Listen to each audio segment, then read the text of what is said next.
So one important idea, and this is more about sensitivity, when I teach muscle control, it's not only about controlling whether muscles activate or relax, it's also learning to feel your muscles. Muscle control gives you sensation, and the interesting thing is, part of muscle control is you can use muscle control to change the relationship between bones, but there's sort of a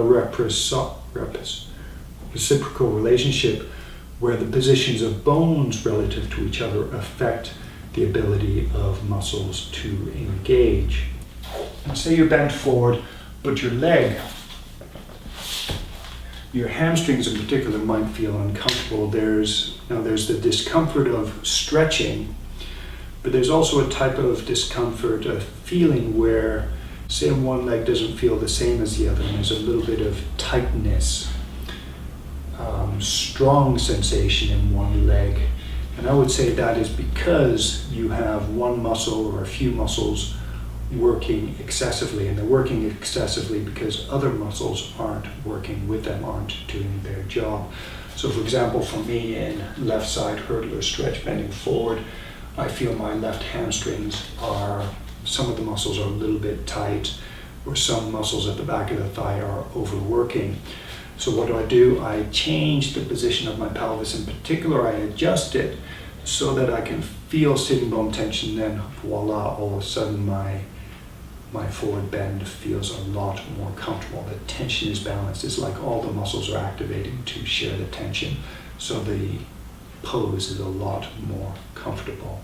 So to tie this in with the previous video, the hip rotation video, I talked about two things for muscle control. One is creating a stable foundation or an anchor point for good muscle control. So to give the long hip muscles a stable foundation, an anchor point, stabilize or rigidize the lower leg, make it resistant to rotation so that you give the long hip muscles a stable foundation so that they can effectively turn the hip bone or stabilize the hip bone. So basically that they can control the hip bone. Another idea in that video was that of adjusting the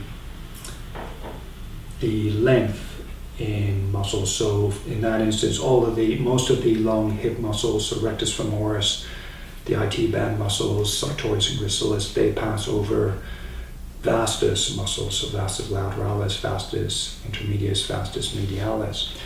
By activating the vastus muscles, that is one way of taking out the slack from the muscles that run over them. So activating vastus lateralis may help take out slack from the IT band, making it easier for these muscles to help control the hip bone.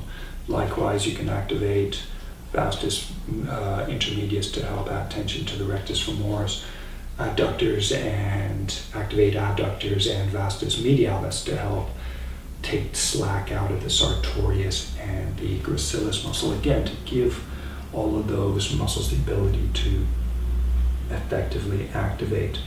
So with today's discussion, the idea was of relative positioning, and that might relate actually to it's a similar sort of idea. You're trying to create optimal conditions for muscle activation, and in this case what it means is adjusting slightly the relationship between bones so that muscles can effectively activate. So say in a forward bend, if you can't feel your sitting bone, make an adjustment, maybe tilt your pelvis forward or back, turn it left or right relative to the thigh. If you're doing a seated forward bend, that could mean rotating the thigh outwards or inwards. Try to change the relationship of the bones without actually changing the basic position that you're in. So in a forward bend, your hip bone is tilted forward relative to the thigh, or the thigh is swung forward relative to the hip. So while continuing to do the forward bend, try to change other parts of the relationship so that the muscles that are supporting you in the pose can, or should be supporting you in the pose, can effectively activate together and work together to support you in that pose. So basically what this amounts to is self-adjusting your yoga pose or self-adjusting your actions. So if you want more discrete lessons on muscle control and learning to feel your muscles, I've included a link in the description box for my muscle control program. The current iteration focuses purely on the lower body, learning to control, basically learning to control the muscles of your legs from your hip bone down to your toes. Anyway, thank you very much for watching. Hope it was helpful. Namaste.